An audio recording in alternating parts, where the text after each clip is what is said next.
Hello, students, teachers, parents, history nerds. Hello, everybody, and welcome to Nutshelled History, where we lay out the facts, the good, the bad, and the ugly.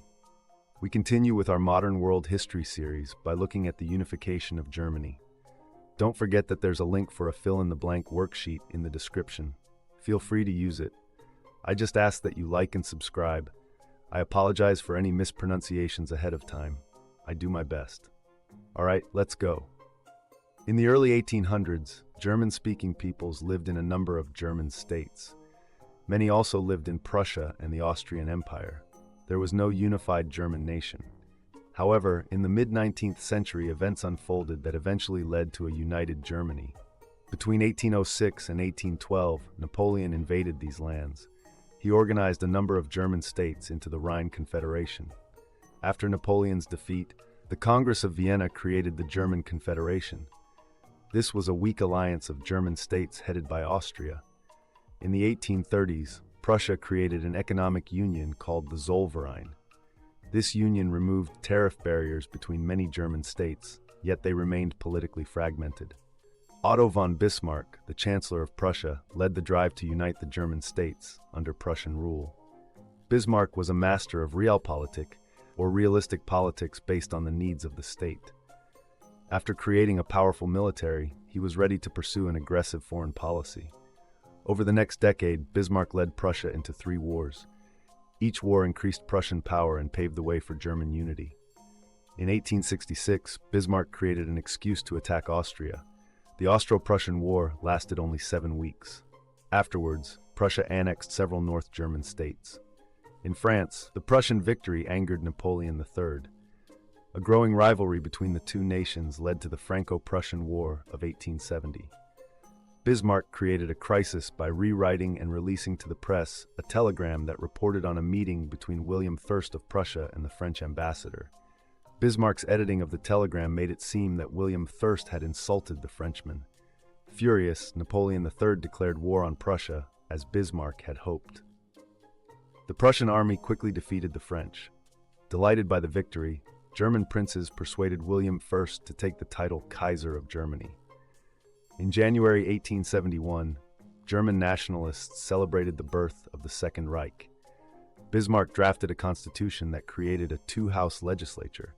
Even so, the real power remained in the hands of the Kaiser and Bismarck. After unification in 1871, the new German Empire emerged as an industrial giant. Several factors, including ample iron and coal resources, made industrialization in Germany possible. A disciplined and educated workforce also spurred economic growth. The German middle class created a productive and efficient society that prided itself on its sense of responsibility. Additionally, a growing population provided a huge home market for goods and a large supply of industrial workers. German industrialists recognized the value of applied science in developing new products, such as synthetic chemicals and dyes. Both industrialists and the government supported scientific research and development. The government also promoted economic development. It issued a single form of currency for Germany and reorganized the banking system. The leaders of the new empire were determined to maintain economic strength as well as military power. Bismarck pursued several foreign policy goals. He wanted to keep France weak and build strong links with Austria and Russia. On the domestic front, Bismarck, known as the Iron Chancellor, targeted the Catholic Church and the Socialists. He believed these groups posed a threat to the new German state. He thought Catholics would be more loyal to the Church than to Germany. He also worried that Socialists would undermine the loyalty of workers and turn them toward revolution. Bismarck tried to repress both groups, but his efforts failed. For example, the Kulturkampf was a set of laws intended to weaken the role of the Church.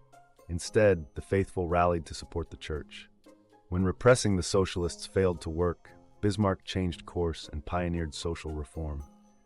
In 1888, William II became the Kaiser. He believed that his right to rule came from God, and he shocked Europe by asking Bismarck to resign. Not surprisingly, William II resisted efforts to introduce democratic reforms. However, his government provided many social welfare programs to help certain groups of people. The government also provided services such as cheap transportation and electricity. And now, let's recap. Imagine the early 1800s in Germany. A bunch of German-speaking states hanging out separately, while Napoleon shows up, plays a game of unify and conquer with the Rhine Confederation, and then leaves everyone in a mess.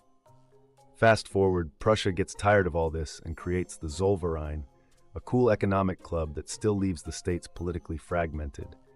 Enter Otto von Bismarck, Prussia's cunning chancellor and master of realpolitik. He builds a strong military and sets off on a spree of wars, cleverly manipulating situations like editing telegrams to start wars to make Prussia the big boss.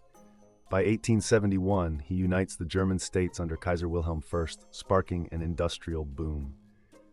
Bismarck juggles foreign and domestic politics, battling Catholics and socialists until Kaiser Wilhelm II takes over in 1888, boots Bismarck, and continues the grand tradition of resisting democracy while offering social perks.